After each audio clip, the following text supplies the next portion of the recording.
All right. சரி. Well, praise God. கர்த்தருக்கு ஸ்தோத்திரம். Today I'm going to start another little series here. இன்று மாலையிலிருந்து இன்னொரு தொடர் போதனை ஆரம்பிக்க இருக்கிறேன். We're going to call it Living Under Open Heaven. திறந்த வானத்தின் கீழ் வாழ்தல் என்ற தலைப்பிலே நான் பேச போகிறேன். Amen. Living under open heaven. திறந்த வானத்தின் கீழ் வாழ்வது. I'm very excited about this because I'm going to be sharing with you how we may get rid of everything in our life that causes us to be a hindrance for God's blessings. அதாவது இதிலே இந்த தொடர்புல எதை குறித்து பேச போகிறேன் என்றால் தேவனுடைய ஆசீர்வாதங்கள் நம்மிடத்தில் வந்து சேர்வதற்கு தடையா இருக்கிற எல்லாவற்றையும் நம்மை விட்டு நாம் எவ்வாறு அகற்றுவது என்பதை குறித்து பேச போகிறேன். There are many things that close heaven.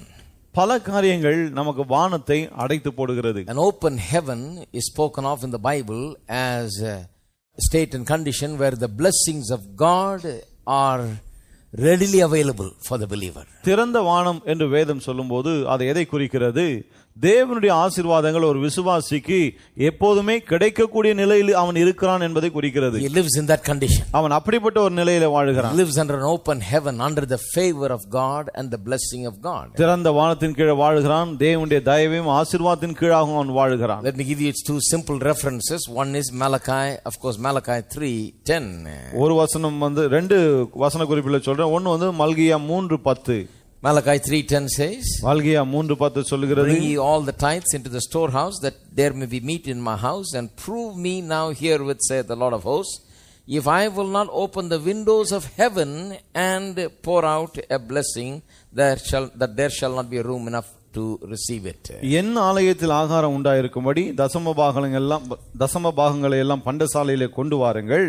அப்பொழுது நான் வானத்தின் பலகணிகளை திறந்து இடங்கொள்ளாமற் போக மட்டும் உங்கள் மேல் ஆசீர்வாதத்தை வருஷிக்க மாட்டேனோ என்று அதனால் என்னை சோதித்து பாருங்கள் என்று சேனைகளின் கர்த்தர் சொல்கிறார். Here is the idea of the windows of heaven being opened. இங்கே வானத்தினுடைய பலகணிகள் திறந்திருப்பதை குறித்து வசனம் சொல்லுகிறது. Now windows of heaven doesn't mean small windows like we have in our house. வானத்தின் பலகணின்னு சொன்னா நம்ம வீட்ல வச்சிருக்கிற குட்டி குட்டி ஜன்னல் அது போல கிடையாது. Literally the translation must be in Tamil மதகுகள், or in English it must be floodgates of heaven. அதாவது எழுத்தின்படி மொழிபெயர்ப்பு எப்படி இருக்குன்னு சொன்னா மதகுகள், வானத்தின் மதகுகளை திறப்பு என்று சொல்லுகிறார். All right, where the blessings of God can freely flow. அதாவது அப்போதான் தேவனுடைய ஆசீர்வாதங்கள் தாராளமாய் புரண்டு வரும். God says, I will open the floodgates of heaven. தேவன் சொல்லுகிறார், வானத்தின் மதகுகளை நான் திறப்பேன். So that the flood of God's blessings will come upon you, will be poured out upon you. அப்பொழுதுதான் தேவனுடைய ஆசீர்வாதம் என்னும் பெருவெள்ளம் உங்கள் வாழ்க்கையில வந்து சேரும் என்கிறார். That's a wonderful idea, the open heavens.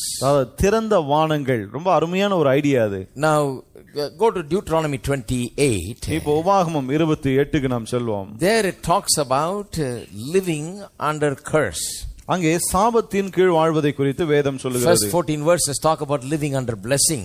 முதல் 14 வசனங்கள் ஆசீர்வாதத்தின் கீழ் வாழ்வதை பற்றி சொல்லுகிறது. Living under open heaven. திறந்த வானத்தின் கீழ் வாழ்வதை குறித்து. And then it talks about what it is like to live under a curse.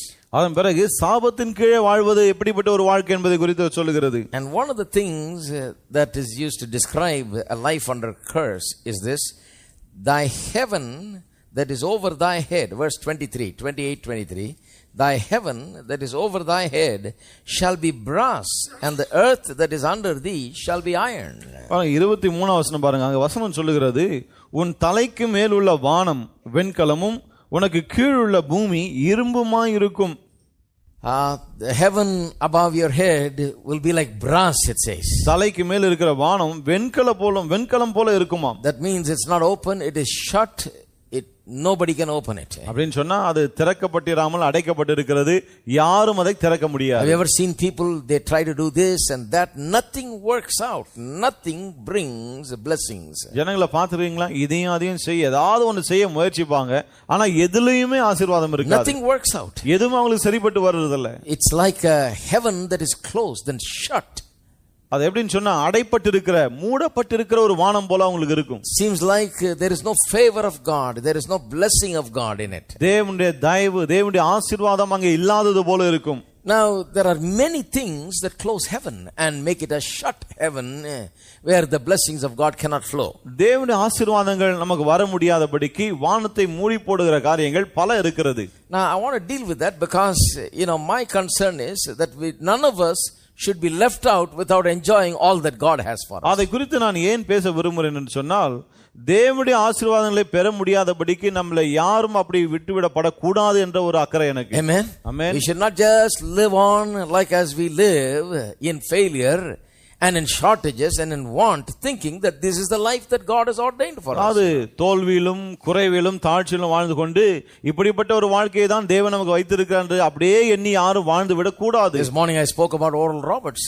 இந்த காலையில ஓரல் ராபர்ட்ஸ் அவர்களை குறித்து சொன்னேன் இல்லையா? He was a great man of God, but in the early days he was a very poor preacher. அவர் மிகப்பெரிய ஒரு தேவ மனுஷன், ஆனால் ஆரம்ப காலத்துல ஒரு ஏழை பிரசங்கியாராக Told you இருந்தார். how he could not even rent his own apartment. அவர் சொந்தமா வீடு கூட வாடகைக்கு எடுக்க முடியல. He had a அவருக்கு child and a wife and could not have his own apartment. அவருக்கு மனைவி பிள்ளை எல்லாம் இருந்தது, ஆனாலும் அவருக்குன்னு ஒரு வாடகை வீடு கூட Can you கிடையாது. imagine that? He was pastoring a poor church. கொஞ்சம் யோசித்து பாருங்க, ஒரு ஏழை திருச்சபையின் போதகராக இருந்தார். And he was living in one of the elders' house in a borrowed room in their house.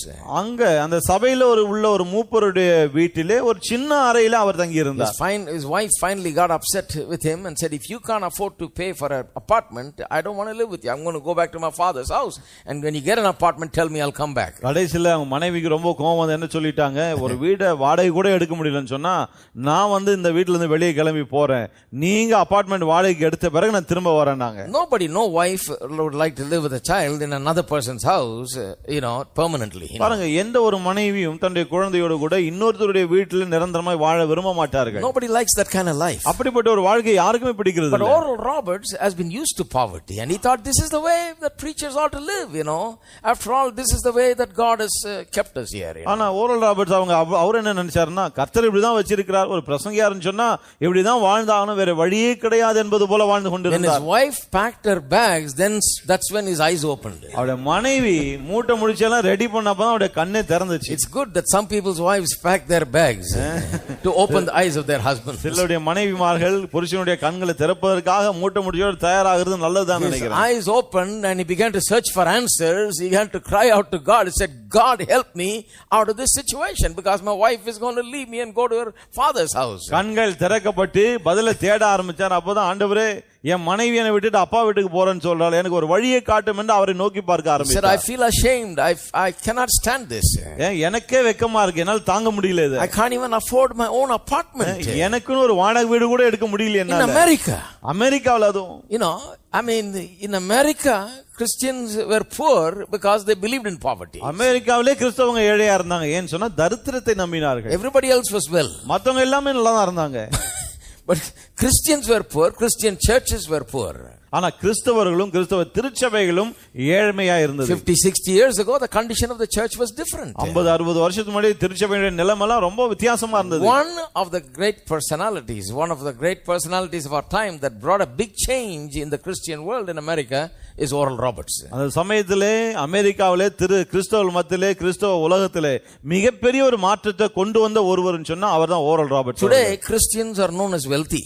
இன்னைக்கு அங்க கிறிஸ்தவர்கள் எல்லாம் பணக்காரர்கள் என்று கருதப்படுகிறார்கள். They own TV stations, they own universities, they own radio stations, they own a lot of things. சொந்தமா TV நிலையங்கள், radio நிலையங்கள், பல்கலைக்கழகங்கள்னு நிறைய சொந்தமா வச்சிருக்காங்க இன்னைக்கு அவங்க. They operate big enterprises. எல்லாம் மிகப்பெரிய ஸ்தாபனங்கள், நிறுவனங்கள்லாம் வச்சிருக்காங்க. There is nothing that a church cannot do, a Christian organization cannot do. ஒரு கிறிஸ்தவ திருச்சபையால ஸ்தாபனத்தால செய்ய முடியாத ஒரு காரியம் இன்னைக்கு ஒண்ணும் கிடையாது அங்க. And behind it all is this one man's understanding concerning sowing and reaping. இதுக்கு பின்னாலெல்லாம் யார் இருக்குன்னு சொன்னா, இந்த ஒரு மனுஷன் இந்த விதைப்பும் அறுப்பும் குறித்து புரிந்து கொண்டாரே அது இருக்கு. He literally brought about a great revolution in the understanding of the Christian people. கிறிஸ்தவ திருச்சபை மக்களுக்குள்ளாக இப்படிப்பட்ட ஒரு அறிவை கொண்டு வந்து ஒரு புரட்சிகரமான மாற்றத்தை கொண்டு வந்து விட்டார். Everybody talks about sowing and reaping, but Oral Roberts is the first one to get a revelation and understanding concerning that. இன்னைக்கு விதைப்பும் அறுப்பும் குறித்து எல்லாருமே பேசுறாங்க, ஆனா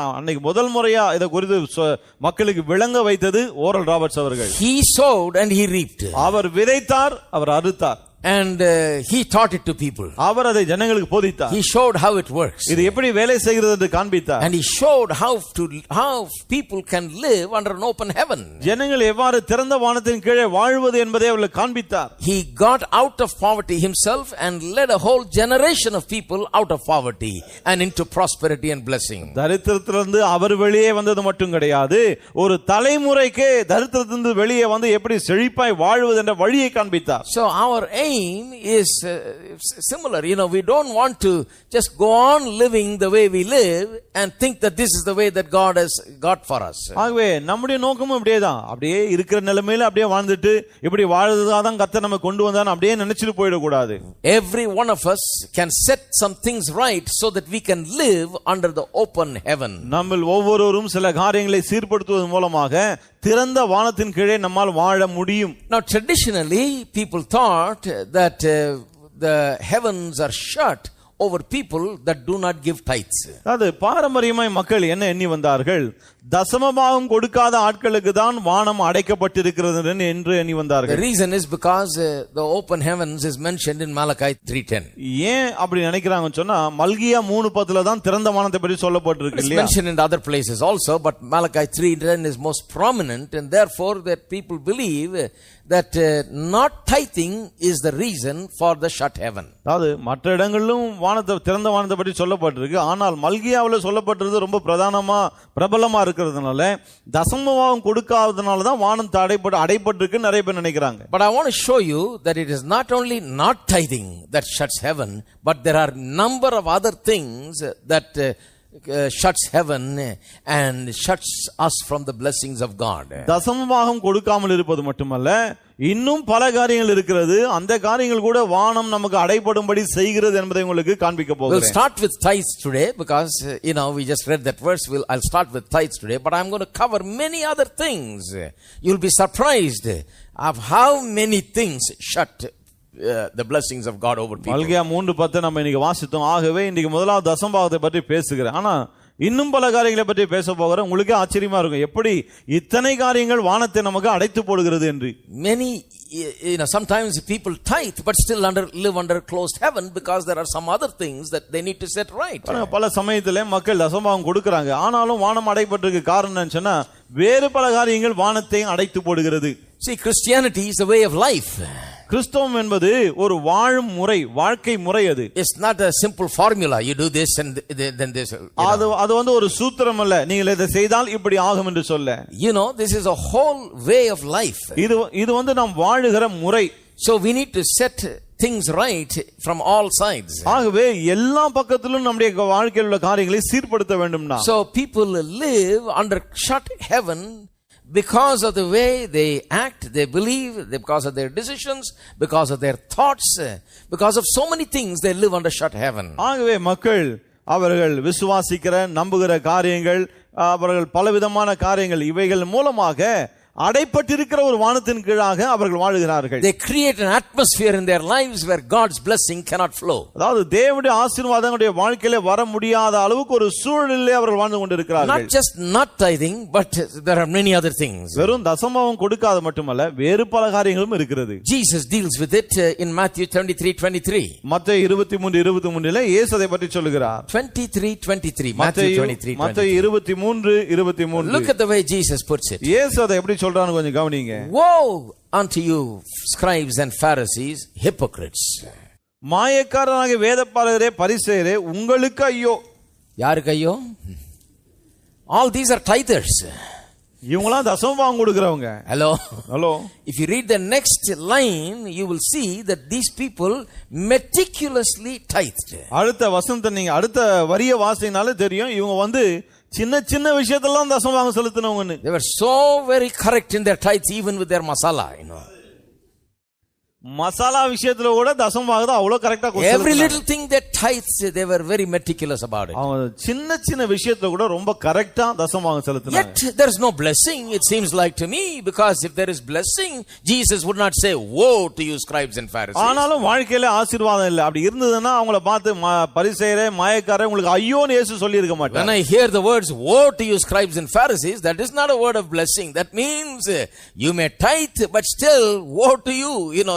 nothing is going to flow in your life, you know. வேதபாரகரே பரிசேயரே ஐயோன்னும் போது என்ன தெரியுதுன்னு சொன்னா தசமபாகம் மத்ததெல்லாம் செலுத்துறாங்க, ஆனாலும் தேவனுடைய ஆசீர்வாதம் வராமல் இருக்கிறார்கள் என்று தெரிகிறது. Let's read it. Woe to you, scribes and Pharisees, hypocrites! மாயக்காரராகிய வேதபாரகரே பரிசேயரே உங்களுக்கு ஐயோ! For ye pay tithe of mint and anise and cumin, and have omitted the weightier matters of the law, which is judgment, mercy, and faith. These ought ye to have done, and not leave the other undone. பரிசேயரே, நீங்கள் ஒர்த்தலாமிலும் வெந்தயத்திலும் சீரகத்திலும் தசமபாகம் செலுத்தி நியாயப்பிரமாணத்தில் கற்பித்திருக்கிற விசேஷித்தவைகளாகிய நீதியையும் இரக்கத்தையும் விசுவாசத்தையும் விட்டுவிட்டீர்கள். இவைகளையும் செய்ய வேண்டும், அவைகளையும் விடாதிருக்க வேண்டும். சீரகத்திலும் வெந்தயத்திலும் tithe பண்ணிருக்கீங்களா நீங்க? These fellows were like that. They were tithing in சீரகம் and வெந்தயம், you know. வெந்தயம் சீரகத்துல கூட தசமபாகம் செலுத்தினாங்க. Very correct according to the law. அதாவது நியாயப்பிரமாணப்படி ரொம்ப கரெக்ட்டா இருந்தாங்க. எல்லாத்துலயும் 10ல 1 கொடுத்தாங்க. Jesus said, you ought to have done this, but you have left out the weightier matters such as judgment, mercy, and faith. இயேசு என்ன சொல்றா, நீங்க இதையும் செய்யணும், ஆனா இதை விட முக்கியமான காரியங்கள் நீதி, இரக்கம், விசுவாசம் அதெல்லாம் விட்டுட்டீங்க, அதையும் செய்யணும்ன்றாரு. He simply mentions 3 things, but under those 3 things come many things, and that's what I want to cover. அதாவது 3 காரியங்களை தான் இயேசு சொல்லுகிறார். இந்த 3 கீழ இன்னும் நிறைய விஷயங்கள் வருது, அதான் நம்ம பார்ப்போம். What is wrong with these people? இந்த ஆட்கள் கிட்ட என்ன பிரச்சனை? They are tithing so meticulously, they are doing according to the law, and they are expecting God to bless them, but no blessing is coming. God is saying, woe to you. தேவனுடைய வார்த்தையின்படி தசமபாகம் செலுத்துறாங்க, ஆனாலும் ஆசீர்வாதம் வரல. அவங்கள பார்த்தா கர்த்தர் சொல்றாரு, உங்களுக்கு ஐயோ. Why? ஏன்? Because they have left out some important matters. ஏன்னா சில முக்கியமான காரியங்களை விட்டு விட்டார்கள். That's why I say Christian life is a total life. It's a lifestyle. ஆகவே தான் நான் சொன்னேன் இல்லையா, கிறிஸ்தவ வாழ்க்கை என்பது அது ஒரு வாழ்க்கை முறை. It's not about just tithing exactly. ஏதோ சரியா நான் தசமபாகம் கொடுக்கறேன்னு சொல்ற வாழ்க்கை இல்ல அது. No, it's about judgment, mercy, and faith. இது நீதி, இரக்கம், விசுவாசத்தை பற்றியது. If you show no faith, if you don't develop any faith, no blessing will be there. விசுவாசம் இல்லைன்னு சொன்னால், விசுவாசத்துல வளரலன்னு சொன்னா அங்க ஆசீர்வாதம் இருக்க முடியாது. If you're not merciful, God is not pleased with that. நீங்க இரக்கமுள்ளவளா இல்லை என்றால் அதுல கர்த்தருக்கு பிரியமா இருக்காது. You know, God wants these weightier matters to be attended to also. அதாவது இந்த மிக முக்கியமான காரியங்களிலும் நீங்கள் கவனம் செலுத்த வேண்டும் என்று கர்த்தர் விரும்புகிறார். He never rebuked them for tithing. He said, these you ought to have done, but you should not have left the other undone. அதாவது தசமபாகம் நீங்க செலுத்தலன்னு சொல்லல, நீங்க இத செலுத்தணும், செலுத்தி இருக்கீங்க, ஆனாலும் கூடவே இந்த முக்கியமான காரியங்களையும் செய்ய வேண்டும் என்கிறார். Now we are going to look at the things that are undone. இப்போ செய்யாம விட்ட காரியங்களை நாம் பார்க்க போறோம். All right, first we'll start with the tithe because everybody thinks that's the main thing, பாருங்க, முதல்ல அது தசமபாகத்துல ஆரம்பிப்போம். ஏன்னா எல்லாரும் அதான் ரொம்ப முக்கியம் நினைக்கிறாங்க. But like I told you, there are many other things, but we'll start with the tithe. ஆனா சொன்னது போல இன்னும் நிறைய விஷயங்கள் இருக்கு முக்கியமானவை, ஆனா தசமபாகத்துல ஆரம்பிப்போம். Tithe, I believe, is the first step toward living under an open heaven. திறந்த வானத்தின் கீழ் வாழ்வதற்கு முதல் படியே தசமபாகம் என்று நான் நம்புகிறேன். The Bible is very clear. God says, I'll open the windows of heaven if you bring your tithes.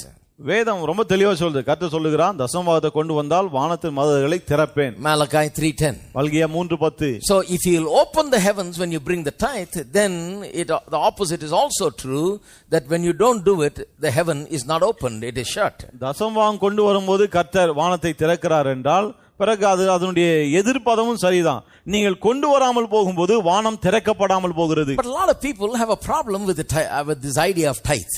ஆனா நிறைய பேருக்கு இந்த தசமபாகம் என்ற அந்த எண்ணமே ஒரு பிரச்சனையா இருக்கு. The devil is a mean devil, he really confuses people regarding some very important issues, very important things that can bring blessings upon people's lives. பிசாசு ரொம்ப மகா மட்டமானவன்.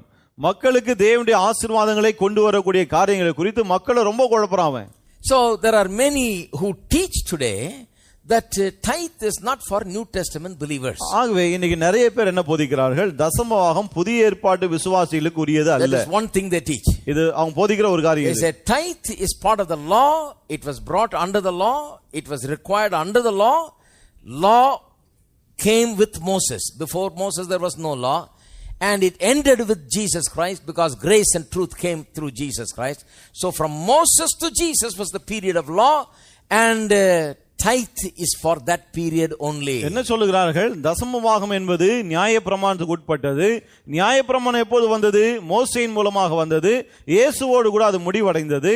ஆகவே இந்த தசமபாகம் கொடுக்கிறது யாருக்குன்னு சொன்னா, மோசே முதல் இயேசு வரைக்கும் உள்ள ஆட்கள் தான் தசமபாகம் செலுத்த வேண்டும் என்று சொல்கிறார்கள். If you lived before Moses or you lived after Jesus, you are not required, you are not obligated. நீங்க மோசேக்கு முன்னாடி வாழ்ந்தாலும் சரி அல்லது இயேசுவுக்கு பிற்பாடு வாழ்ந்தாலும் சரி, நீங்கள் தசமபாகம் செலுத்த வேண்டிய அவசியம் இல்லை. Because you are not under the law. Only from Moses till Jesus you are under the law. ஏன்னா இந்த காலகட்டத்தில் வாழ்ந்தா நீங்க நியாயப்பிரமாணத்தின் கீழே இல்ல.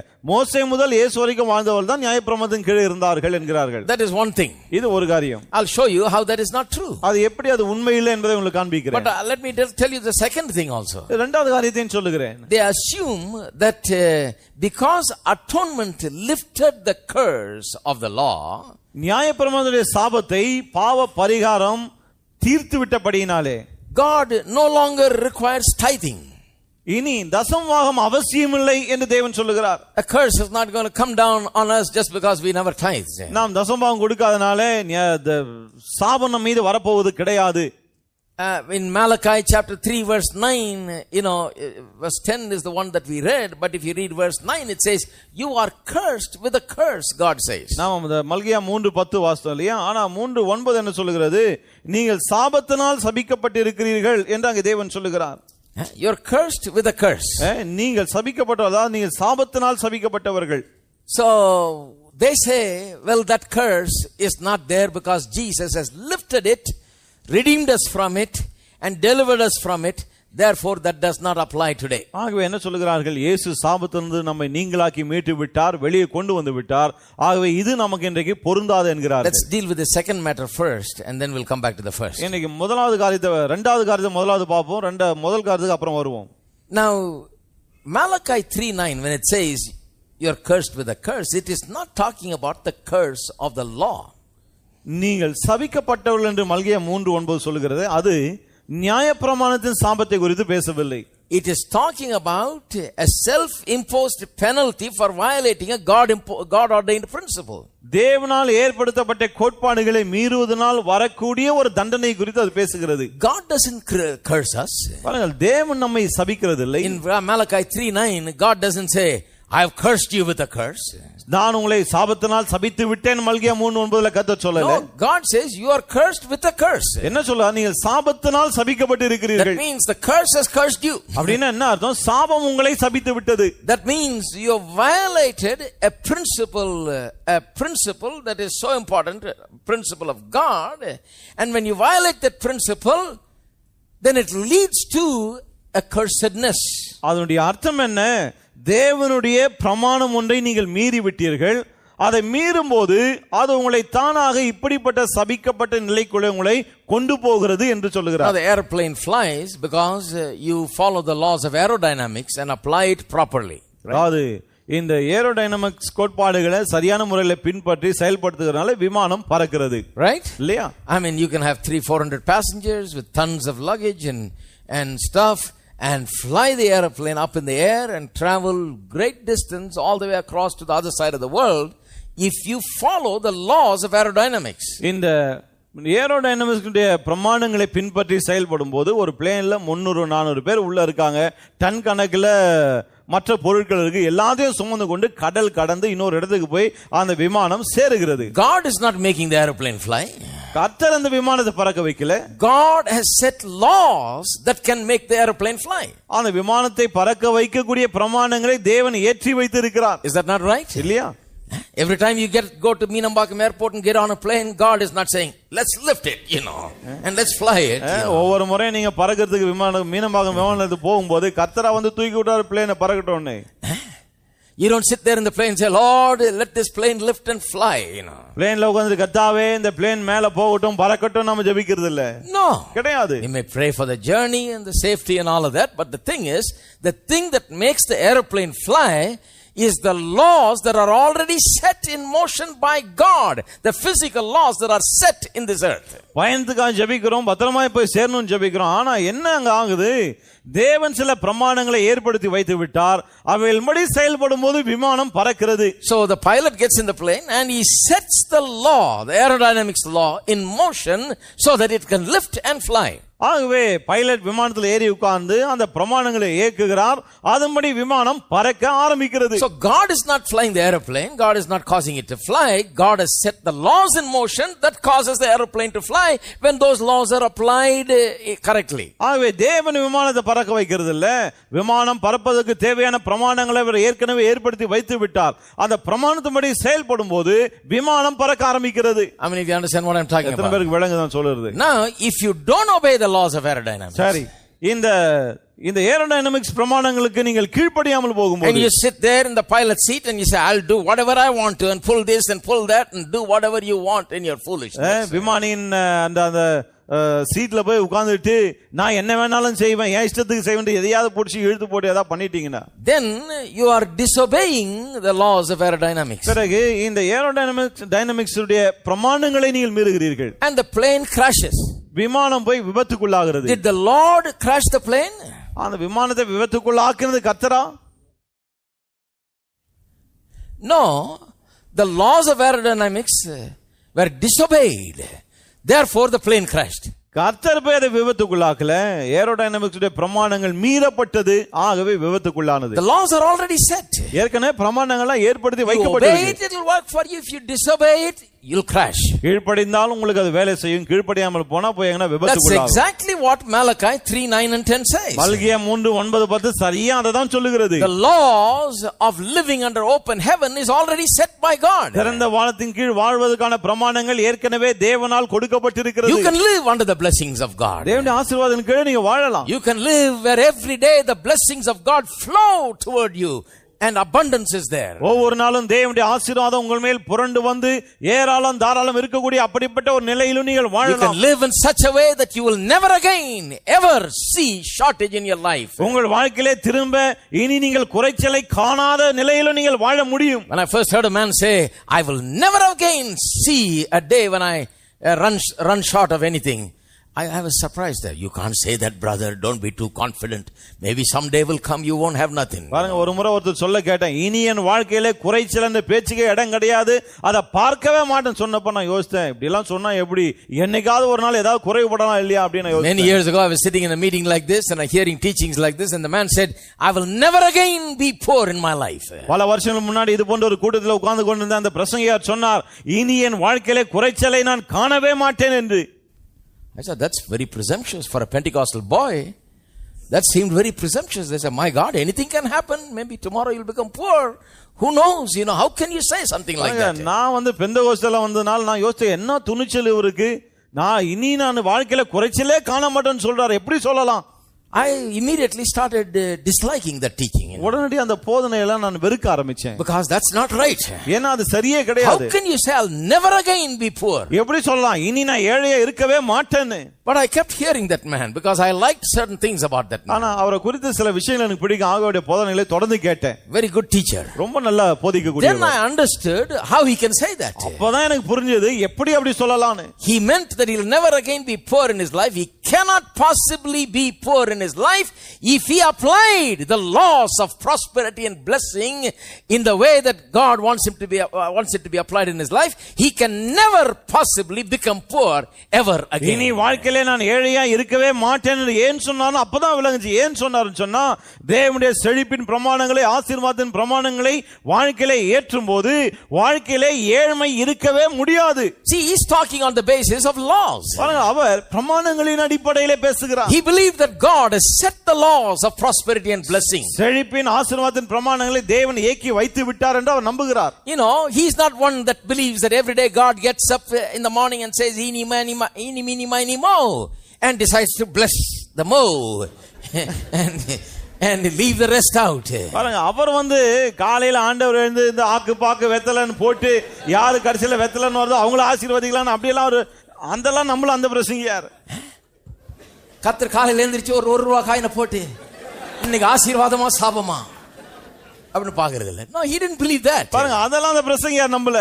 He believed that God is a God of order. He has set laws in motion, and that laws will work if you believe it and apply it and live by it. தேவன் பிரமாணங்களை ஏக்கி வைத்து விட்டார். அந்த பிரமாணங்களை நீங்கள் நம்பி அதன்படி செயல்பட்டால் அப்படியே ஆகும் என்று அவர் விசுவாசித்தார். Hello. Now I understood how he can make that statement. இப்ப எனக்கு விளங்குது அவர் எப்படி அப்படி சொன்னாருன்னு. He means to say, I am going to make sure I'm going to fly this plane right every day, and this plane will not crash because I'm going to apply the laws of aerodynamics properly, the laws of prosperity properly, and it will work without fail. அவர் என்ன சொல்ல வருகிறார்னு சொன்னா, இந்த plane பறக்கும், இந்த plane ஒரு நாளும் விபத்துக்கு உள்ளாகாது. ஏன் சொன்னா, இந்த laws of aerodynamics நான் செயல்படுத்த போகிறேன். அப்படி செயல்படுத்துகிறபடினாலே இது பத்திரமா போய் சேரும். செழிப்பின் பிரமாணத்தை செயல்படுத்துவேன். ஆகவே நான் ஏழை இருக்க மாட்டேன் என்ற அர்த்தத்தில் சொல்லுகிறார். Some Christians are like this. சில கிறிஸ்தவங்க எப்படின்னா, who knows brother, God may crash the plane. யாருக்கு தெரியும் பிரதர், கர்த்தரே பிளேனை விபத்துக்குள்ளாக்கிடுவாரு. கர்த்தருக்கு சித்தமானால் பிளேன் நொறுங்கும் பிரதர், கர்த்தருக்கு சித்தமானால் பிளேன் போய் சேரும். உடனே அதுக்கு ஆமேன் சொல்றதுக்கு ஆள் இருக்காங்க. ஆமேன் ஆமேன் ஆமேன். என்னையா அது? நம்ம ஊர் பைலட்டுகளும் ஏர்போர்ட்டுமே தேவலாம் போல இருக்குது கர்த்தரை விட. God is a proper God. He says, my laws are there. You work it, it will work for you. If you don't work it, then you're going to get it. தேவன் ஒழுங்கின் தேவன். என்ன சொல்ல, என்னுடைய பிரமாணங்கள் இருக்கு, அதன்படி நீ ஏங்கினால் எல்லாம் உனக்கு சரியா இருக்கும். அதன்படி ஏக்காவிட்டால் எதுவும் சரிப்படாது. God is not every day deciding whether he should prosper you or not. ஒவ்வொரு நாளும் கர்த்தர் தீர்மானிக்கல, சரி இவனை இன்னைக்கு செடிக்க பண்ணலாமா இல்லையா அப்படின்னு. No. கிடையாது. God says, I've set the laws in motion. You are to understand God's laws and put it in motion in your life. கர்த்தர் என்ன சொல்லுகிறார், என் பிரமாணங்களை நான் ஏற்படுத்தி வைத்து விட்டேன், அந்த பிரமாணங்களை ஒவ்வொரு நாளும் ஏக்கி செயல்படுத்த வேண்டியது உன்னுடைய பொறுப்பு என்கிறார். He expects you to do it. நீங்க அதை செய்யணும்னு எதிர்பார்க்கிறார். If you don't do it, then God can't do anything. நீங்க ஒண்ணும் செய்யலனா அது குறித்து கர்த்தரே ஒண்ணும் செய்ய முடியாது. Amen. Amen. He has set the laws. அவர் பிரமாணங்களை ஏற்படுத்தி வைத்திருக்கிறார். You can prosper. நீங்க செழிக்க முடியும். You can come above the debts. நீங்க கடன் பிடியிலிருந்து வெளியே வர முடியும். You can live successfully. நீங்க வெற்றிகரமா வாழ முடியும். You can have a different kind of life. நீங்க வித்தியாசமான வாழ்க்கை வாழ முடியும். You can. உங்களால முடியும். God's law says you can. தேவனுடைய பிரமாணம் சொல்லுகிறது உங்களாலே முடியும் என்று. The law of God's blessing and open heaven says that you shall not borrow but you shall lend to many nations. தேவனுடைய ஆசீர்வாதத்தின் பிரமாணம் திறந்த வாசல் என்ன சொல்லுகிறது, நீ अनेक ஜாதிகளுக்கு கடன் கொடுக்கிறவனா இருப்பாய், கடன் வாங்காது இருப்பாய். Right? இல்லையா? says that. சொல்லுகிறது அப்படி. சில நேரத்துல அது உண்மை பிரதர், சில நேரத்துல no that's the way it is. கிடையாது, அப்படிதான் அது. It's talking laws. It is talking laws. அது பிரமாணங்களை பேசுகிறது. God has set the laws in motion. தேவன் அந்த பிரமாணங்களை இயக்கி வைத்திருக்கிறார். That is why you must love the ways of God. ஆகவேதான் தேவனுடைய வழிகளை நீங்கள் நேசிக்க வேண்டும். Amen. Amen. You must try to understand the ways of prosperity, the ways of blessing. செழிப்பின் வழிகளை, ஆசீர்வாதத்தின் வழிகளை நீங்கள் விளங்கிக் கொள்ள வேண்டும். So when the Bible says you are cursed with a curse, God is saying, well, you got caught in that curse because you didn't apply the law. You've not been tithing, so you are caught in that vicious cycle of curse, shortage and want and lack. ஆகவே சாபத்தினால் நீங்கள் சபிக்கப்பட்டிருக்கிறீர்கள் தேவன் சொல்லும்போது என்ன சொல்லுகிறார், போய் அந்த குறைவு தாழ்ச்சி அந்த சுழற்சியில போய் சிக்கிட்டீங்க. ஏன்னு சொன்னா நீங்க சரியாய் தசமபாகம் செலுத்தாமல் போய் விட்டீர்கள் என்கிறார். God didn't curse you. கர்த்தர் உங்களை சபிக்கல. God didn't sit in heaven and say ஜி பூம்பா or something like that. No. கர்த்தர் அங்க உட்கார்ந்து ஜி பூம்பாலாம் சொல்றது கிடையாது. He doesn't do all that stuff. அவர் அப்படி எல்லாம் செய்யறது கிடையாது. You get caught in that curse because you are now working by a curse principle. நீங்களே இப்ப இந்த சாபத்துல சிக்கிறீங்க. ஏன்னா சாபத்தின் கோட்பாட்டின்படி நீங்க இப்ப செயல்படுறீங்க. That's why he says you are cursed with a curse. ஆகவேதான் சொல்ல சாபத்தினால் சபிக்கப்பட்டிருக்கிறீர்கள். You want to get out of it, he says you bring your tithes into the storehouse, I'll open the windows of heaven and pour out a blessing that you will have no room to contain. அதிலிருந்து வெளியே வர வேண்டுமா, கர்த்தர் சொல்கிறார் தசமபாகங்களை பண்டசாலைகளை கொண்டு வாருங்கள், வானத்தின் மதகளை நான் திறந்து இடங்கொள்ளாமற் போக மட்டும் ஆசீர்வாதங்களை கொட்டுவேன் என்கிறார். Amen. Amen. So that's the answer to the people that believe that we are not under curse anymore and therefore we don't have to worry about tithing. ஆகவே நாம இப்போ சாபத்தின் கீழே இல்ல, ஆகவே தசமபாகம் செலுத்து குறித்து நம்ம கவலைப்பட வேண்டியதில்லைன்னு சொல்றாங்களோ அவங்களுக்கான பதில் இது. No, this is not talking about the curse of the law. This is talking about the laws of God that is set, that which if it's not followed, it leads into a cursedness. இது தேவனுடைய நியாயப்பிரமாணத்தை பற்றி பேசல, மாறாக தேவனால் ஏற்படுத்தப்பட்டிருக்கிற கோட்பாடுகளை பற்றி பேசுகிறது. அந்த கோட்பாடுபடி செயல்படாமல் போகும்போது ஆசீர்வாதம் வர முடியாமல் போகிறது. Amen. Amen. All right, let's deal with the first question. சரி, இப்போ முதலாவது கேள்வியை கவனிப்போம். They say that tithe is not necessary for New Testament saints. என்ன சொல்றாங்க? புதிய ஏற்பாடு பரிசுத்தவான்களுக்கு தசமபாகம் அவசியம் இல்லை என்கிறார்கள். Because it is under the law. ஏன்னா இது நியாயப்பிரமாணத்தின் கீழானது. Tithe is a feature under the law. ஏன்னா தசமபாகம் என்பது நியாயப்பிரமாணத்துக்கு உட்பட்டது. When the law ended, when Jesus came, tithe also ended.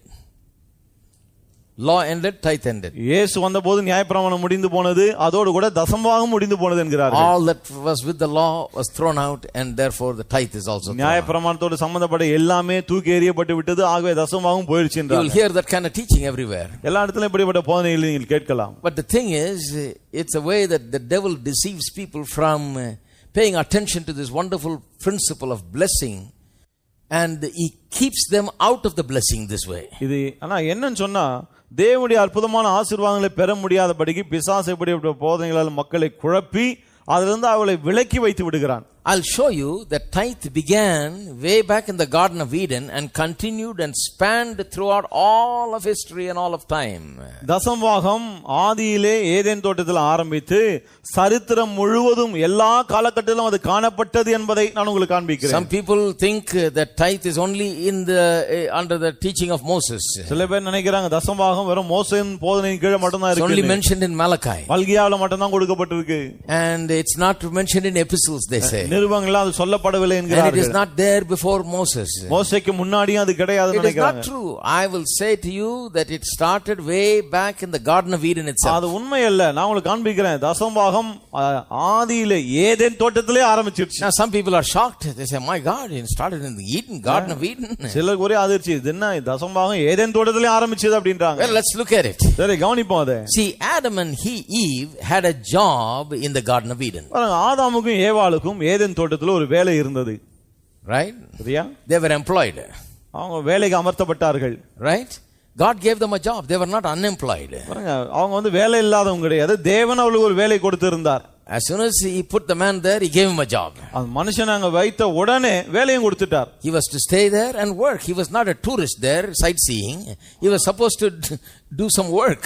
தோட்டத்துல இருந்த சுற்றுலா பயணி அல்ல, சும்மா வேடிக்கை பார்த்துட்டு போக அவனுக்குன்னு ஒரு வேலையை கொடுத்திருந்தார். God has clearly defined his work assignment. தேவன் அவன் என்ன வேலையை செய்யணும்னு ரொம்ப தெளிவா அவனுக்கு சொல்லி இருந்தார். They were together to be the caretakers of the garden. அதாவது தோட்டத்தை பராமரிக்கும் வேலையிலே அவர்கள் இருந்தார்கள். It was their job to maintain each and every plant and tree and make sure that everything was growing fine and ஒவ்வொரு prospering. மரம் செடி கொடி எல்லாம் கவனித்து அதெல்லாம் நல்லா வளருதா இல்லையான்னு கவனிக்க வேண்டியதெல்லாம் அவங்க வேலை தான். Look at chapter 2 in Genesis and verse 15. ஆதியாகமம் 2:15 கொஞ்சம் கவனிங்க. The Lord God took the man and put him into the Garden of Eden to dress it and to keep it. தேவனாகிய கர்த்தர் மனுஷனை ஏதேன் தோட்டத்தில் அழைத்து கொண்டு வந்து அதை பண்படுத்தவும் காக்கவும் வைத்தார். He needs to work with the plants and the trees and all of those things that were there in the garden and make it better, cultivate it literally. That was his job. Eden தோட்டத்தில் அவன் இருந்து இந்த செடி கொடிகள் மரங்கள் எல்லாவற்றையும் அவன் பண்படுத்த வேண்டும், அதை காக்க வேண்டும். அதுதான் அவனுடைய வேலையே. So God gave a job. ஆகவே தேவன் வேலையை கொடுத்தார். Not only was Adam and Eve employed, they also were paid a salary. ஆதாம் ஏவாளுக்கு சம்பளம் கொடுக்கப்பட்டது, வேலை கொடுக்கப்பட்டது மட்டுமல்ல, அவளுக்கு சம்பளமும் கொடுக்கப்பட்டது. Because it is a Bible principle that the workman is worthy of his labor. ஏனால் வேலையால் கூலிக்கு பாத்திரவான் என்பது வேதத்தின் கோட்பாடு. So consistent with God's own principles, God gives him a job and a salary for the job. ஆகவே தேவன் அவருடைய கோட்பாட்டின்படி செயல்படுகிறார். ஆகவே தான் வேலை கொடுக்கிறார், வேலைக்கான கூலியையும் கொடுக்கிறார். What is the salary? என்ன கூலி?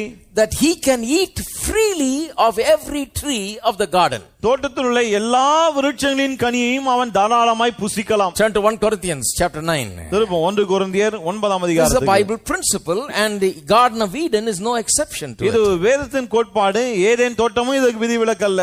In Garden of Eden also that principle was set in motion. Eden தோட்டத்திலே அந்த கோட்பாடு இயக்கி வைக்கப்பட்டது. 1 Corinthians chapter 9. 1 கொரிந்தியர் 9ஆம் அதிகாரம் And verse 7. 7ஆம் வசனம். Who goeth a warfare any time at his own charges? Who planteth a vineyard and eateth not of the fruit thereof? Who feedeth the flock and eateth not of the milk of the flock? எவன் தன் சொந்த பணத்தை செலவழித்து தண்டிலே சேவகம் பண்ணுவான்? எவன் திராட்சை தோட்டத்தை உண்டாக்கி அதன் கனியில் புசியாதிருப்பான்? எவன் மந்தையை மேய்த்து அதன் பாலை சாப்பிடாதிருப்பான்? திராட்சை தோட்டத்தை உண்டாக்கி அதுல வேலை செய்து பொழுதன்னைக்கும் அதன் கனியை புசியா இருக்கிற ஆளை பார்த்திருக்கீங்களா? You will never see. நீங்க பார்க்கவே முடியாது. If the man is creating a vineyard and working and laboring and producing that vineyard, then he will eat of the fruit of his labor. ஒரு மனுஷன் ஒரு திராட்சை தோட்டத்தை உண்டாக்கி அதை உருவாக்கி அதில் அவன் கஷ்டப்பட்டு உழைக்கிறான்னு சொன்னா நிச்சயமா அவனுடைய பலனை அவன் புசிப்பான். This is God's principle. இதுதான் தேவனுடைய கோட்பாடு. If you work in that, then you eat out of it. நீங்கள் அதில் வேலை செய்தால் அதிலிருந்து இருந்து புசிக்கலாம். You never work in something of which you do not eat out of it. நீங்க ஒரு காரியத்துல வேலை செஞ்சிட்டு அதில இருந்து எனக்கு சாப்பாடு வரல கிடைக்கலன்னு சொல்லவே முடியாது. You work in it and you eat out of it. நீங்க அதில் வேலை செய்தால் அதில் புசிப்பீர்கள். Because there is work and there is pay. ஏன் சொன்னா அங்க வேலையும் இருக்கு, வேலைக்கான கூலியும் இருக்கு. Work is God's principle and pay is certainly God's principle. வேலையும் தேவனுடைய கோட்பாடு தான், சம்பளமும் நிச்சயமா தேவனுடைய கோட்பாடு தான். So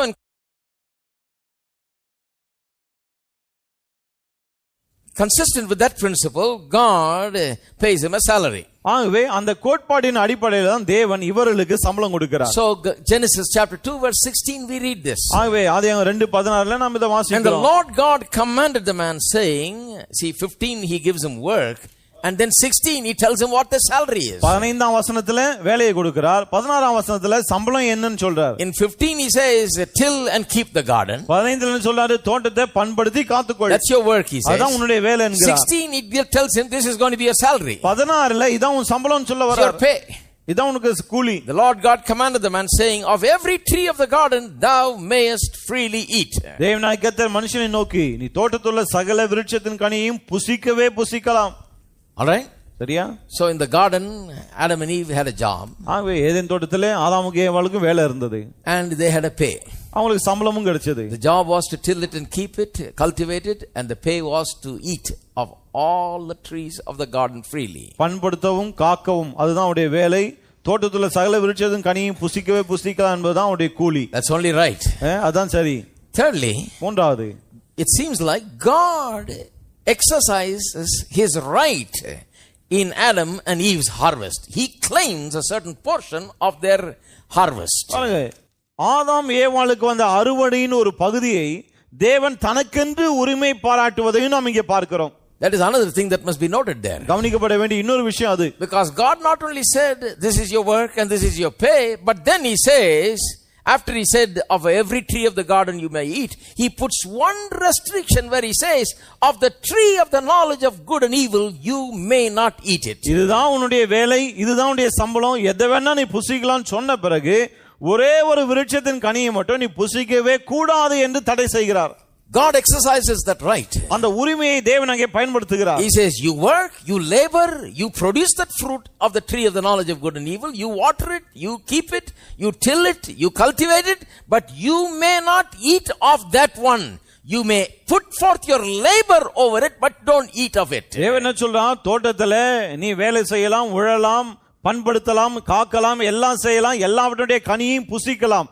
ஆனா இந்த ஒரு மரம் இருக்கு இல்லையா, அதுக்கு கூட எல்லா வேலையும் செய், ஆனா அதை கனியை மட்டும் நீ எடுத்துக்காதன்றாரு. Now this you find in the very next verse. இத அடுத்த வசனத்திலே பார்க்கலாம். Chapter 2 verse 15 is assignment of work. 2:15ல வந்து வேலையை கொடுக்கிறார். 16 is pay, the salary is stated. 2:16ல என்ன சம்பளம் என்று சொல்லப்படுகிறது. 17 God claims a certain portion of the salary. 2:17ல சம்பளத்தின் ஒரு பகுதி எனக்கு சொந்தம் என்று கர்த்தர் சொல்லுகிறார். அப்படி சொன்னாதான் விளங்கும்.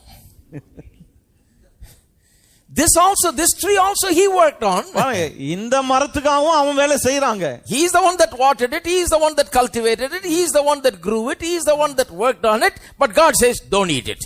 அவன் தான் அதுக்கு தண்ணீர் பாய்ச்சுகிறான், கொத்துகிறான், எரு போடுகிறான், பண்படுத்துறான், காக்குறான், எல்லாம் செய்றான். ஆனா கர்த்தர் சொல்றார் அது கனியை சாப்பிடாத. You can't say, well I'll eat of it, very well eat of it because I made this thing, I grew this thing, I will eat of it. இத நான் சாப்பிடுவேன், நான் தான் தண்ணி ஊத்துனேன், நான் தான் வளர்த்தேன், ஆகவே எனக்கு உரிமை உண்டுன்னு சொல்ல முடியாது.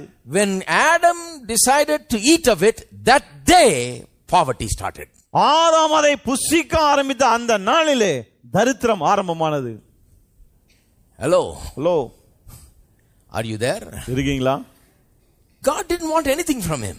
அவங்கிட்ட கர்த்தர் வேற எதையுமே கேட்கல. All of the trees of the Garden of Eden you may eat freely. என்ன சொல்றார்? ஏதேன் தோட்டத்துல எல்லா மரங்களையும் விருட்சங்களையும் நல்லா சாப்பிடு. But keep this one, don't eat. You put forth your labor, work on it, but don't eat it. ஆனா இந்த ஒண்ணு மட்டும் வேலை செய், எல்லாம் செய், ஆனா அத கனியை புசிக்காதன்றார். Why? ஏன்? It was a tithe from Adam and Eve's harvest. ஏன்னா ஆதாம் ஏவாளுடைய அறுவடையிலிருந்து தேவனுக்கு கொடுக்கப்படுகிற தசம பாகம் அது. And when Adam decided to eat the tithe, தசமபாகத்தை புசிக்க ஆதாம் தீர்மானித்த போது, you read the story in the next chapter. Work became difficult, things will not grow easily. He had to sweat to get some food and labor and work, till the ground and make it work. Everything became difficult. அடுத்த அதிகாரத்திலே வாசிக்கிறோம், 3ஆம் அதிகாரத்திலே எல்லாம் சபிக்கப்பட்டு போனான், வேலை கடினமாயிற்று, வேர்வை சிந்தி கஷ்டப்பட்டு உழைத்து இப்படி எல்லாம் கஷ்டப்பட ஆரம்பித்தான். It shows in the book of Genesis, in the very first chapter itself, that the tithe is the Lord's. முதல் அதிகாரங்களிலே சொல்லப்படுகிறது ஆதியாகமத்திலே தசமபாகம் கர்த்தருக்குரியது. The whole garden was made by God. தோட்டம் முழுக்க தேவனால் உண்டாக்கப்பட்டதுதான். God employed him. தேவன் தான் அவனுக்கு வேலையை அமர்த்தினார். God gave him the right to eat of every tree. தேவன் தான் எல்லாத்தையும் சாப்பிடலாம்ன்ற உரிமையை கொடுத்தார். But he says only of this tree you may not eat. ஆனா என்ன சொல்ல, இந்த விருட்சத்தின் கனியை மட்டும் புசிக்காத. God used their labor to produce the fruit. அந்த கனியை உற்பத்தி செய்ய அவங்களுடைய பிரயாசத்தை தேவன் பயன்படுத்தினார். Yet he did not allow them to eat of it. ஆனால் அந்த கனியை புசிக்க அனுமதிக்கல. The fruit of that tree belonged to God. It was the Lord's. அந்த விருட்சத்தினுடைய கனி கர்த்தருக்குரியது, அவருக்கு சொந்தமானது. God wanted Adam and Eve to operate exactly the same way he wants you to operate with the fruit of your labor today. இன்றைக்கு நீங்கள் உங்கள் கையின் பிரயாசத்துக்காக எப்படி செயல்பட வேண்டும் என்று கர்த்தர் விரும்புகிறாரோ அதே போலதான் அன்றைக்கு அவர்களும் செயல்பட வேண்டும் என்று கர்த்தர் விரும்பினார். Amen. Amen. Tithe is not something that came with the law, it came with the first man himself. இந்த தசமபாகம் நியாய பிரமாணத்தோடு வரவில்லை, ஆதி மனிதனோடு கூட வந்தது. Right there in the very first pages God shows this is how you live. முதல் பக்கங்களிலே கர்த்தர் காண்பிக்கிறார், இப்படிதான் நீங்க வாழணும். You work, வேலை செய்யுங்க, get a salary, சம்பளம் வாங்குங்க, but a certain portion I claim it. ஆனா அது குறிப்பிட்ட பகுதியை நான் உரிமை பாராட்டுகிறேன் என்கிறார். Do not eat of it. அத புசிக்க வேண்டாம். The day that you eat of it you'll die. நீங்க அத புசிக்கிற நாளிலே சாவீர்கள். The day that you eat of it you set off from poverty in motion. நீங்கள் அதை புசிக்கிற நாளிலே தரித்திரத்தை நீங்கள் ஏக்கி வைத்து விடுகிறீர்கள். That is what they set off when God said in Malachi 3:9 you are cursed with a curse. This is what happened, they set off this law of God. மல்கியா 3:9 நீங்கள் சாபத்தினால் சபிக்கப்பட்டவர்கள் என்று கர்த்தர் சொல்கிறாரே, இதுதான் சொல்லுகிறார். அத அவங்களே ஆரம்பிச்சு வச்சிட்டாங்க. They violated God's principle. தேவனுடைய பிரமாணங்களை மீறினார்கள். And a cursedness began. அந்த சபிக்கப்பட்ட நிலை வந்து விட்டது. So God does not allow you to spend a certain portion of your earned wage. It is God's tithe. God looks at it and claims it as his. ஆகவே நீங்கள் சம்பாதித்த பணத்துடைய குறிப்பிட்ட பகுதியை என்னுடையது என்று கர்த்தர் உரிமை பாராட்டுகிறார். Yeah, you spent your time, you gave your labor to produce it. ஆமா, நீங்க தான் உங்களுடைய நேரத்தை செலவிட்டீர்கள், அந்த சம்பளத்தை வாங்க நீங்க தான் பிரயாசப்பட்டீங்க.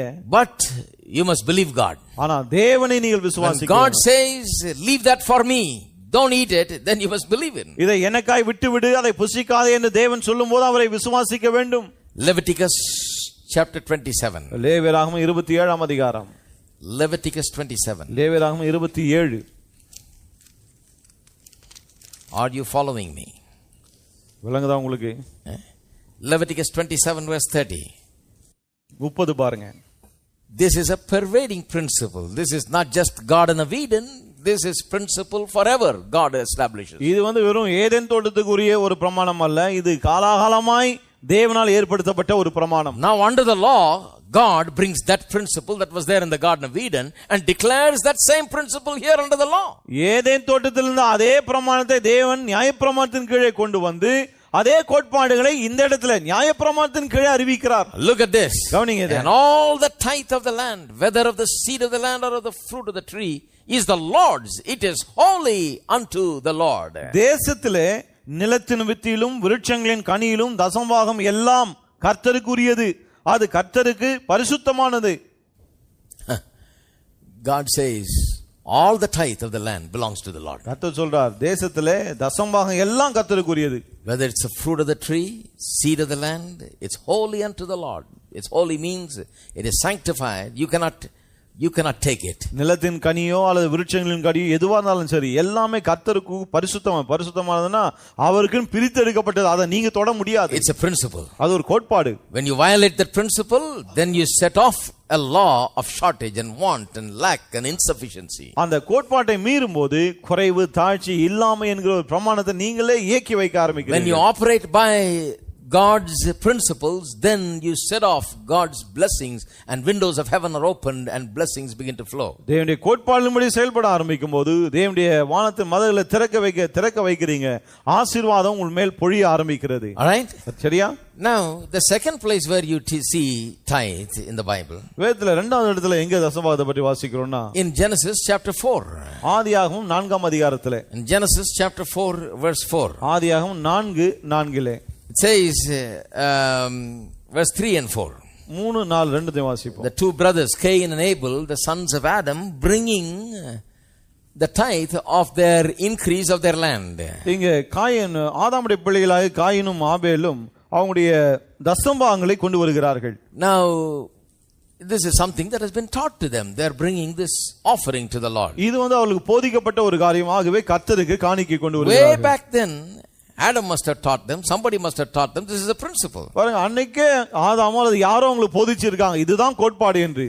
It says in the process of time it came to pass that Cain brought of the fruit of the ground an offering unto the Lord. சில நாள் சென்ற பின்பு காயின் நிலத்தின் கனிகளை கர்த்தருக்கு காணிக்கையாக கொண்டு வந்தான். And Abel he also brought of the firstlings of his flock and of fat thereof, and the Lord had respect unto Abel and to his offering. ஆபேலும் தன் மந்தையின் தலையீட்டுகளிலும் அவைகளில் கொழுமையானவைகளிலும் சிலவற்றை கொண்டு வந்தான். ஆபேலையும் அவன் காணிக்கையும் கர்த்தர் அங்கீகரித்தார். Now God acknowledged Abel's offering but did not acknowledge Cain's offering. கர்த்தர் காயினுடைய காணிக்கையை அங்கீகரிக்கல, ஆபேலின் காணிக்கையை அங்கீகரித்தார். And that set off a big enmity. இது மிகப்பெரிய ஒரு பகையை உண்டாக்கிடுச்சு. The first murder happened over jealousy over tithe. தசமபாகத்தின் மேல் கொண்ட பொறாமையினால் தான் முதல் கொலையே நடந்தது. He saw God accepted this man's tithe but would not accept the other man's. இந்த மனுஷனுடைய தசமபாகத்தை கர்த்தர் ஏற்றுக்கொண்டார், என்னுடைய தசமபாகத்தை ஏற்றுக்கொள்ளலையேன்னு பார்க்கறான் அவன். And therefore there is a feud between the brothers and it ends up in a murder. அவ இதனாலே சகோதரர் மத்தியில ஒரு சண்டை கொலையில போய் முடியுது. That's the first murder. அதான் முதலாவது கொலை. Jealousy over tithes. தசமபாகத்தினால வந்த பொறாமை. Two brothers bringing tithes and one finding the blessing of God through it, the other finding no acknowledgement from God. ரெண்டு சகோதரர்கள் காணிக்கை கொண்டு வராங்க, தசமபாகத்தை கொண்டு வராங்க. ஒருவனுடைய தசமபாகம் ஏற்றுக்கொள்ளப்படுகிறது, ஒருவனுடைய தசமபாகம் நிராகரிக்கப்படுகிறது. And there was a enmity created. ஒரு பகைமை அங்கே உண்டாக்கப்படுகிறது. That is the second instance. இது இரண்டாவது சம்பவம். I just want to show you that these things existed long before Moses came. அதாவது எதுக்கு இத காண்பிக்கிறேன்னா மோசே வரதுக்கு ரொம்ப காலத்துக்கு முன்னாலேயே இதெல்லாம் இருந்தது என்பதை சொல்வதற்காக தான். The third time you see tithes. மூன்றாவது எங்க தசமபாகத்தை பற்றி வாசிக்கிறோம்னா is Genesis chapter 14. ஆதியாகமம் 14ஆம் அதிகாரம் verse 20.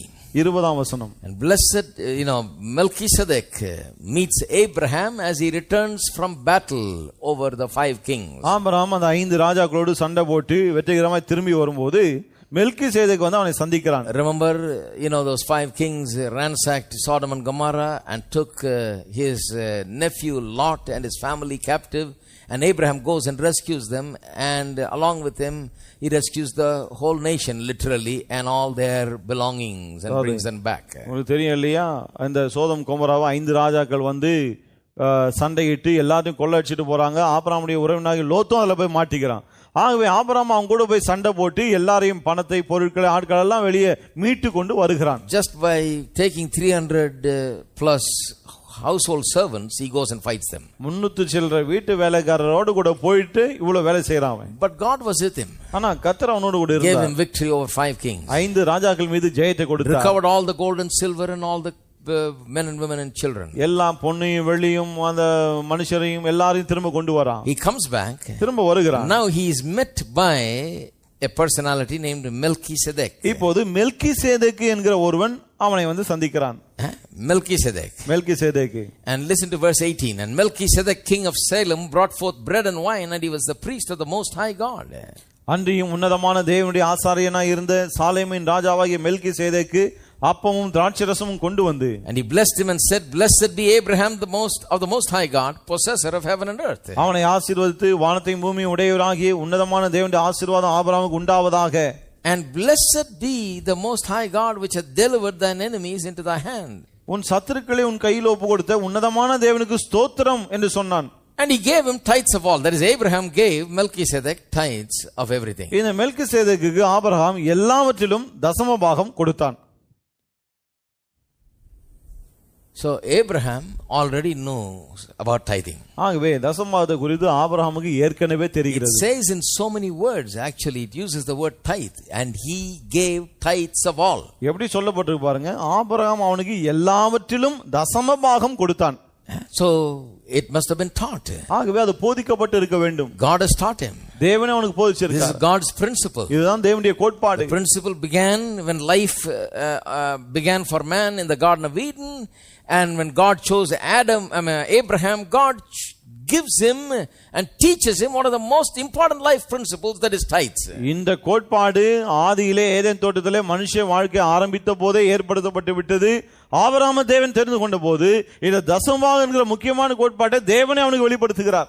That must have been so, because otherwise how would Abraham how would he have known? கர்த்தர் தான் சொல்லியிருக்காரு, ஆபிரகாமுக்கு அது எப்படி தெரியும்? He worshipped some unknown gods, somewhere lived in darkness, did not know the living God. How come all of a sudden this guy acts like he's already been going to AFT, you know? பாருங்க, இவன் ஏதோ தெய்வங்களை வணங்கி வந்தவன், ஜீவனுள்ள தேவனை அறியாதவன், ஆனாலும் தசமபாகம்லாம் நல்லா கொடுக்கறான். ஏதோ ஏஎஃப்டிக்கு போய் ரெகுலரா போதனை கேட்ட மாதிரி நடந்துக்கறான் அவன். Which church did he go to? எந்த சபைக்கு போனான் அவன்? Where did he learn? எங்கே கற்றுக்கொண்டான்? Who preached tithe to him? அவனுக்கு யார் தசமபாகத்தை போதித்தது? The same God who showed Adam how to tithe must have showed Abraham how to tithe and showed him the way of blessing.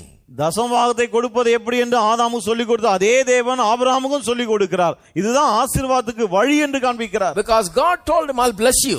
ஏன்னா கர்த்தர் சொன்னாரே அவனை, நான் உன்னை ஆசீர்வதிப்பேன். But then didn't leave him with just a promise. He showed him how the blessing works. ஆனா அந்த ஆசீர்வாதம், அந்த வாக்குத்தத்தத்தோட அவனை விட்டுல, அந்த வாக்குத்தத்தம் எப்படி செயல்படுதுன்னு அந்த வழியையும் காண்பிக்கிறார். He showed him how to practice tithing, and that he has been doing, and that is why he began to give. தசமபாகத்தை கொடுப்பது எப்படி என்று வழியை காண்பிக்கிறார். நாம் அதை செய்து வந்தா அப்படிதான் ஆசீர்வாதத்தை பெற ஆரம்பிக்கிறான். Amen. Amen.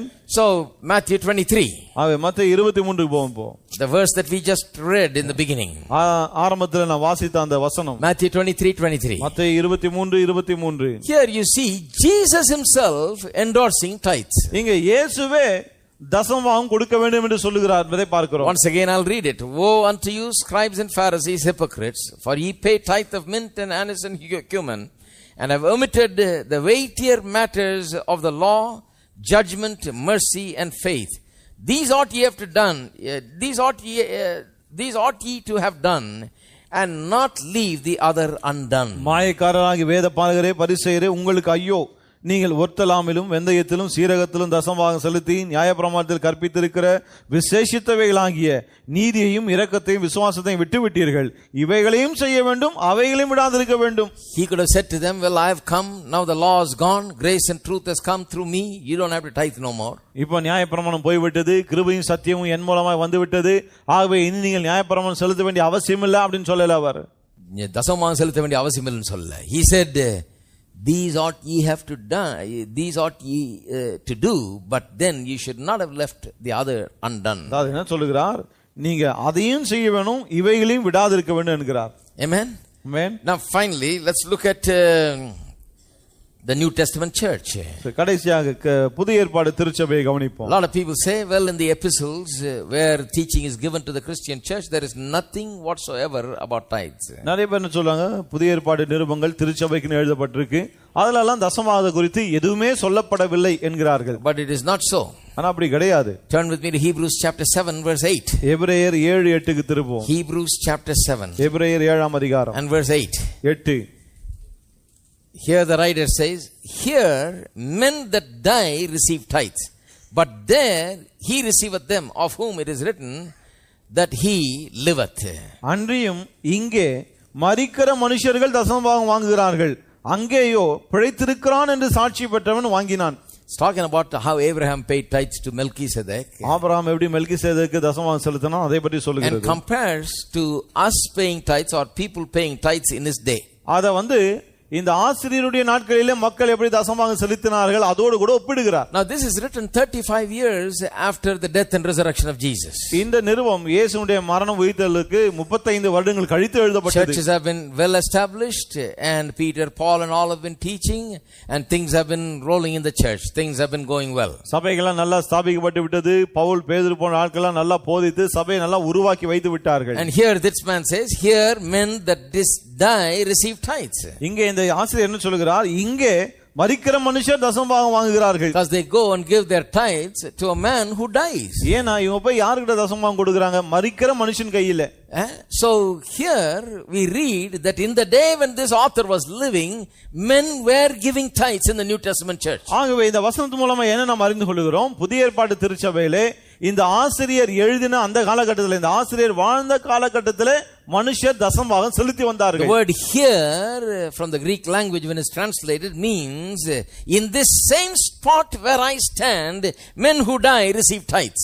இங்கே என்ற அந்த எபிரேய வார்த்தையினுடைய அர்த்தம் சொன்னா நான் நின்று கொண்டிருக்கிற இந்த இடத்திலே என்ற அர்த்தம். There refers, the word there refers to the time when Melchizedek received tithes. பாருங்க, அங்கேயோ என்று சொல்லும்போது மெல்கிசேதேக்கு தசமபாகம் பெற்றாலையா அந்த சம்பவத்தை பற்றி சொல்லுகிறது. You know, there they gave tithes, here also they give tithes. அங்கே அவன் தசமபாகம் கொடுத்தான், இங்கேயும் தசமபாகம் கொடுத்தான். In Abraham's day there was tithes and he gave tithes. In my day, he says, this man says, here now as I stand in this spot right here, men receive tithes.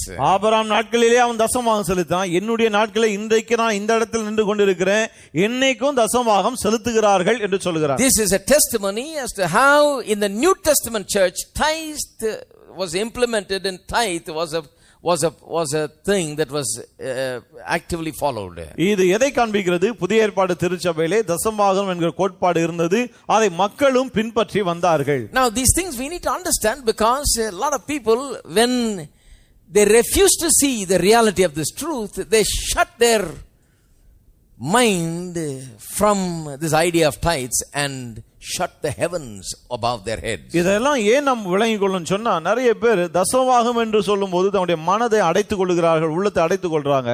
அதன் மூலமாக பரலோகத்தின் ஆசீர்வாதம் வர முடியாதபடிக்கு வானத்தையும் அடைத்து போடுகிறார்கள். When we don't give tithes, தசமபாகம் கொடுக்காமல் போகும்போது some people think it cost God a lot. சிலர் நினைக்கிறாங்க அதனால ஆண்டவருக்கு தான் ரொம்ப நஷ்டம்னு. How much money God is missing? எவ்வளவு பணம் அவருக்கு வராம போகுது. Somebody said only 20% of the people in the church tithe, 80% don't tithe. Just imagine how much God runs into loss. யாரோ சொன்னாங்க பாருங்க, சபையில மொத்தமே 20% மக்கள் தான் தசமபாகம் கொடுக்கறாங்களாம், 80% மக்கள் தசமபாகம் கொடுக்கறதே இல்ல. அப்படின்னா கர்த்தருக்கு எவ்வளவு நஷ்டம்னு கொஞ்சம் கணக்கு போடுங்கன்னாங்க. நான் சொல்றேன், கர்த்தருக்கு நஷ்டமே கிடையாது. If you don't give tithes, it is not God's loss. நீங்க தசமபாகம் கொடுக்கலாம், அது கர்த்தருக்கு நஷ்டமே கிடையாது. I tell you, when we don't give tithes, it is our loss. சொல்றேன் பாருங்க, நாம் தசமபாகம் கொடுக்கலன்னு சொன்னா அது நமக்கு உண்டாகும் நஷ்டம். It is the law. It is the laws of the saints of God. Whereas they can enjoy God's richest blessings, they shut themselves away from the blessings of God. தேவனுடைய சம்பூர்ணமான ஆசீர்வாதங்களை அனுபவிக்க முடியாதபடிக்கு வானத்தினுடைய மதுகளை தேவனுடைய பரிசுத்தவான்கள் தசமபாகம் கொடுக்காதன் மூலமாக அவர்களே அடைத்து போடுகிறார்கள். It's not God's loss. God is never going to run out of money. அது தேவனுக்கு நஷ்டம் இல்ல, ஆண்டவர் கையில காசெல்லாம் போயிட போறது கிடையாது. Hello. God made everything. தேவன் தான் எல்லாத்தையும் உண்டாக்கினார். God says the cattle and the 1,000 hills belong to me. If I was hungry, I won't ask you. மலையில மேய்கிற திரிகிற ஆயிரமான ஆடு மாடுலாம் எனக்கு சொந்தம், நான் பசியா இருந்தா உங்ககிட்ட சொல்ல மாட்டேன்றாரு. God is not in shortage of money or anything. ஆண்டவர்ட்ட காசு குறைச்சலாம் ஒண்ணும் கிடையாது. Just because we don't give tithes, God is not going to run out of anything. ஏதோ நாம தசமம் கொடுக்கலாம் அவருக்கு எதுவும் நஷ்டம் கிடையாது. But I can guarantee you, if you don't give tithes, you're going to live in lack and want and shortage. ஆனா உத்தரவாதம் இதை சொல்வேன், நீங்கள் தசமம் கொடுக்காமல் போகும்போது நீங்கள் குறைவிலும் தாழ்ச்சியிலும் வாழ ஆரம்பிப்பீர்கள். Because that sets off the principle of God. That's like you're disobeying the laws of God. ஏன்னா இது ஒரு பிரமாணத்தை ஏகி வைக்கிறது, தேவனுடைய மற்ற பிரமாணங்களை மீறினால் எப்படியோ அதே போல தான் இதுவும். And for those of you who can't believe that this will work so well, இது இவ்வளவு நல்லா வேலை செய்யுமா என்று நம்ப முடியாதவர்களுக்கு, the other day somebody was telling me they've never traveled by airplane. அன்னைக்கு யாரோ சொன்னாங்க அவங்க வந்து இது வரைக்கும் பிளேன்ல பிரயாணம் பண்ணதே கிடையாதாம். Never. ஒரு நாளும். They don't think it will work right. ஏன்னா அதெல்லாம் ஒழுங்கா பறக்கொண்ட நம்பிக்கை இல்ல அவங்களுக்கு. They're afraid. பயம். டெய்லி ஆளுங்க போயிட்டு வர்றாங்க, இவங்களுக்கு மட்டும் பயம். It may not work, brother. When I get up, it may fall. ஒருவேளை நான் ஏறும்போது கீழே விழுந்துச்சுனா பறக்காம என்ன பண்றது? Oh, I don't want. ஆகவே நான் I don't want to get on the plane. பிளேன்ல ஏற மாட்டேன் நானே. A lot of people are like that about tithe. நிறைய பேர் தசமாவது பத்தி அப்படிதான் பாருங்க. Oh, brother, I don't know. You're talking about it, but I don't know if it will work or not. brother, நீங்க இதெல்லாம் சொல்றீங்க, ஆனா எனக்கு வேலை செய்யுமான்னு தெரியல எனக்கு. God says, you put me to test and see. Prove me, says the Lord, if it will not work or not. தேவன் என்ன சொல்றார்? இது வேலை செய்யுமா செய்யாதான்னு என்ன சோதிச்சு பாருங்க என்றாரு. Amen. Amen. This is the only thing where the Bible says you test and prove the Lord. இங்க ஒரு இடத்துல தான் வேதம் சொல்லுது கர்த்தரை சோதித்து பாருங்கள் என்று. You give and see if I will not open the windows of heaven, he says. கொடுத்து சோதித்து பாருங்கள் வானத்தின் பலகணியெல்லாம் திறக்க மாட்டேனா இல்லையான்றாரு. You can't say it any more clearly. இதுக்கு மேல தெளிவா சொல்ல முடியாது. Amen. Amen. If you have never got on the plane, get on it today. இது வரைக்கும் பிளேன்ல கால் வச்சதெல்லாம் இன்னைக்கே ஏறிடுங்க. It flies good. நல்லா பறக்கும். This law of God works fine. இந்த தேவனுடைய பிரமாணம் ரொம்ப அருமையா வேலை செய்யும். God says, I'll open the windows of heaven. I tell you, I guarantee you, it will be open. தேவன் சொல்கிறார் வானத்தின் மதகுகளை திறப்பேன்னு உத்தரவாதமாய் அவர் திறப்பார் என்று சொல்கிறார். Blessings of God will flow that you will have no room to contain. தேவனுடைய ஆசீர்வாதங்கள் புரண்டு வரும், இடங்கொள்ளாமல் போய்விடும் உங்களுக்கு. The decision is yours. ஆனால் தீர்மானம் எடுக்க வேண்டியது உங்களுடையது. The profit is yours and the loss is yours. நஷ்டமும் உங்களுக்கு தான், லாபமும் உங்களுக்கு தான். Amen. Amen. If you do it, you will profit by it. நீங்கள் செய்தால் அதனால உங்களுக்கு லாபம். That is for sure. அது நிச்சயம். Shall we stand up together? நாம் எல்லாரும் எழுந்து நிற்போமா? Well, we'll continue next week. அடுத்த வாரம் தொடருவோம். Amen. Everybody say, lift up your hands and say this. எல்லாரும் கரங்களை உயர்த்தி சொல்வோம். The windows of heaven, வானத்தின் மதகுகள் are opened above me. எனக்கு மேலே திறக்கப்பட்டிருக்கிறது. Because I follow God's principles. ஏனென்றால் நான் தேவனுடைய கோட்பாடுகளை பின்பற்றுகிறேன். I give, நான் கொடுக்கிறேன். therefore it is given back to me. ஆகவே எனக்கு திரும்ப கொடுக்கப்படும். Good measure, pressed down, shaken together. ஆமுக்கி குலுக்கி சரிந்து விழும்படி. Running over, நிரம்பி வழியும்படி. it shall be poured into my bosom. என்னுடைய மடியிலே கொட்டப்படும். I bring my tithes.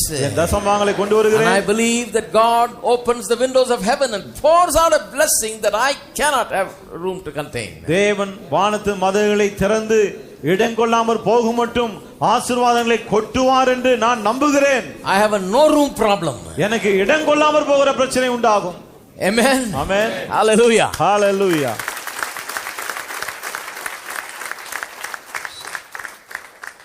நிறைய பேர் இன்னும் நோ ரூம் ப்ராப்ளத்துக்கு வரல, அதை பற்றியும் பேசுறேன் நான்.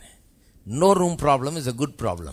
இடம் கொள்ளாமல் போக மட்டும் அது ஒரு நல்ல பிரச்சனை. இடம் இல்லைங்க, போதும் கொஞ்சம் அங்கே வச்சிரு ஆண்டவரே, இங்கே வேற இடம், அந்த மாதிரி வந்துடும். That's how well it works. If you keep working it, it'll work so well. நீங்க அதன்படி செய்து கொண்டே இருந்தா கடைசில இந்த நிலைக்கு தான் வருவீங்க. Amen. Amen. Let's lift up our hands and give thanks to God. கரங்களை உயர்த்தி கர்த்தருக்கு நன்றி சொல்லுவோம். Thank you, Father. நன்றி தகப்பனே. Father God, in the name of Jesus we come. பிதாவாகிய தேவனே இயேசுவின் நாமத்தில் உம்மை Thank you, Lord, for your wonderful word. கர்த்தாவே உம்முடைய அற்புதமான வார்த்தைக்காக ஸ்தோத்திரம். Thank you for every single person here can live under your open heaven. இங்க இருக்கிற ஒவ்வொருவரும் திறந்த வானத்தின் கீழே வாழ முடியுமே. உமக்கு ஸ்தோத்திரம். Under your blessing. உம்முடைய ஆசீர்வாதத்தின் கீழே வாழ முடியுமே. Under the flow of God's flood of blessings. தேவனுடைய ஆசீர்வாதம் என்னும் வெள்ளத்தின் கீழே வாழ முடியுமே. May these truths set people free. இந்த சத்தியங்கள் மக்களை விடுதலையாக்கட்டும். May liberate them. அவர்களை விடுதலை செய்யட்டும். May lead them to prosperity and success. செழிப்புக்குள்ளும் வெற்றிக்குள்ளும் அவளை நடத்தி செல்லட்டும். Give you all the glory and honor and praise. உமக்கு எல்லா துதியும் மகிமையும் செலுத்துகிறோம். In Jesus' name we pray. இயேசுவின் நாமத்தில் ஜெபிக்கிறோம். Amen. ஆமென்.